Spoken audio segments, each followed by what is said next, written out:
This is an organization, this is a right-wing campaign that's going to be racist, misogynistic against the vice president, but we're going to stand on the issues and what really matters. It's the fact that she is qualified. They want to call her a DEI president or DEI candidate. She has more experience than Trump and J.D. Vance combined times a million, right? She worked at the state level. Trump was literally the president of the United States. She was the attorney general, vice president of the United States. She was a senator representing one of the largest states in the entire country. And so these are just racist dog whistles. Whenever you hear DEI, I want you to think about the N-word. I want you to think about racial slurs. That's what they actually mean. The cope is getting real when it comes to this Kamala Harris campaign. A lot of people, I've been saying this too, it's very astroturfed. It feels very forced. You know, they're trying their best to make Kamala Harris look like the hip, cool candidate, when in reality she's not doing anything that makes her actually cool or hip or anything like that. She's just having like Meg Thee Stallion go twerk on stage and stuff like that, whereas Donald Trump is going stream with Aiden Ross. Like, who do you think the younger generation is going to like more? The one who has Meg Thee Stallion twerking on stage, or the person who's going live and streaming with Aiden Ross and having live interviews and walking around getting gifted Cybertrucks by Aiden Ross and actually answering questions and stuff like that live? That's not scripted, not teleprompted, nothing like that. It's very obvious, in my opinion, who the young people would like more, who they think is cooler. But there's a ton of cope going around when it comes to this Kamala Harris campaign and the Kamala Harris situation. Patrick Bet-David and the Valuetainment crew are just fed up with all this nonsense. Let's check out this clip here. Absolutely nuts. It says, DEI is the N-word. Democrats defending Kamala by linking DEI claims as racist. Let's check this out. Daily Caller. Dem representative says Republicans who call Harris a DEI candidate actually mean the N-word. Rob, if you have this clip, just set this clip up. I'll read the next title, which is Joy Reid. We'll play this one as well, where Joy Reid says black people will look weird if they don't back Harris. Let's first go to the first clip, Rob, and then go to that one. And then the last one I'll add here that said CNN host says GOP using veiled slur against people like Kamala Harris. Again, racial. Play this clip first. Go for it, Rob. Ridiculous.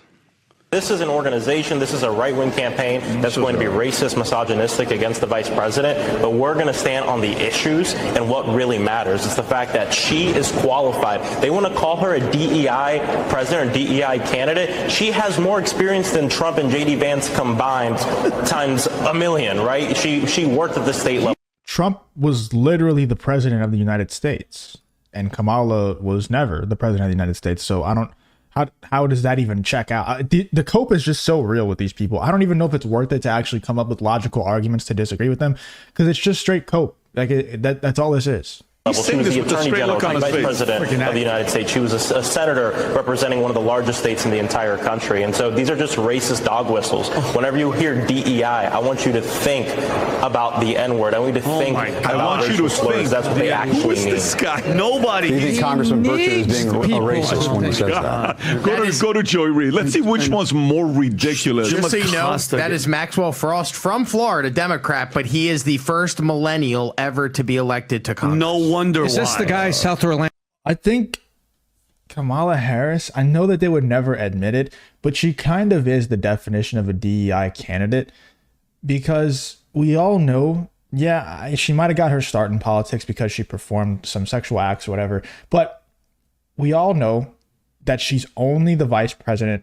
of Joe Biden because she's a brown woman. Whether she's black or Indian or whatever, she's brown and she's a woman. So it fits perfectly. And they probably just got the most qualified brown woman that they could possibly find, and they put her as the vice president. Like that's definitely what happened. And then the only reason why she's able to run for president is because the person who elected her vice president or appointed her vice president has extreme dementia, to the point where nobody would trust him to drive a car. Nobody would trust him to run a McDonald's cash register.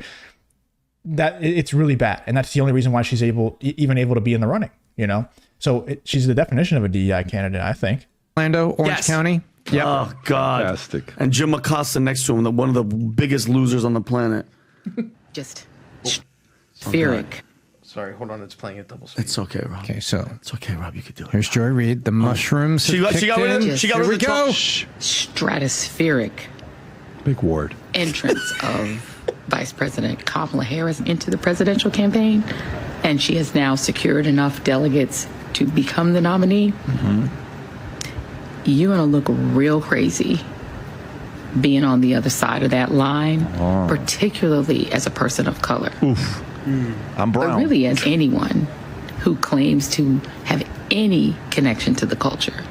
You're going to look real weird and real lonely. I guarantee on I that know side. more about hip hop than you. The door needs to close I behind guarantee Amber. I know more R&B than you. And she looked crazy over there. Okay, you can pause it But right here. shut the door behind her. Listen, and Okay, she's, Vinny, go for it. Pat, she's failing, and guys, I hate to repeat myself. What can be unburdened by what has been. Okay, guys, so we get the playbook. They have to do this, okay? And we nailed. And Mike is one of my Mike's Jamaican. He goes, she's not African American. She's Indian and Jamaican. And by the way, just a little history report on how black Kamala is. Her great grandfather Hamilton Brown was one of Jamaica's largest slave owner / traders. Okay, he had black slaves, if that's what you want to call it, and sold them. And her little history report: while AG of California, she incarcerated over 1,500 African Americans for minor drug charges. If you enjoy content like this, to make sure you subscribe to the channel and turn on the notification bell. It really does help me out a ton. Let's get back to the video. And held them past their release date for free county labor. And Tom, I'm pretty sure that's just the 1,500, my friend. That's just the 15. She used the 3 strikes law to decimate a whole generation of African American men. Yeah. So that's how much she cares about the that's your African American vote. And if you think about it, that's if you're what she thinks if about you're getting all that free labor from all these prisoners, the majority of them are African American, wouldn't you call that modern day slavery? So it runs in her family. If you understand what I'm saying? And listen, I'm just. What do you mean her? Let's just go back to her grandfather, great grandfather. The record's clear, isn't it? The record's pretty clear. So I mean, and listen, I just hope people stop falling for this democratic tactic of everything's about to be erased. No. She's not only unlikable. Look at her track record. She had name one thing, and I'm being genuine. What has Kamala Harris done in her entire career that can come to your head, PBD? That can come to my head? Yeah. Name one thing that she's done. Okay. And listen, and not what can be unburdened, but what has been. I mean, we have families that watch the podcast. I apologize. But I would say, what has she done? Well, look, I mean, you have to, regardless of what it is, for her to find a way to being a VP, whatever you say, there's credit there for being a candidate. Okay, it's not easy in any space to stick around until somebody makes you VP. The contest we announced with Manette, guys, is a contest that's very unique. A lot of you can win in the election season. Have you ever seen a season where you can go ask some of the biggest influencers in politics, what do you think about it, Cuomo? What do you think about it, Candace? What do you think about it, Tulsi? And they respond back to you. Never in the history of America have we had a time like this that you can actually be able to communicate with some of the biggest. Okay, it seems like that's the end of the clip. But I mean, dude, that is absolutely nutty.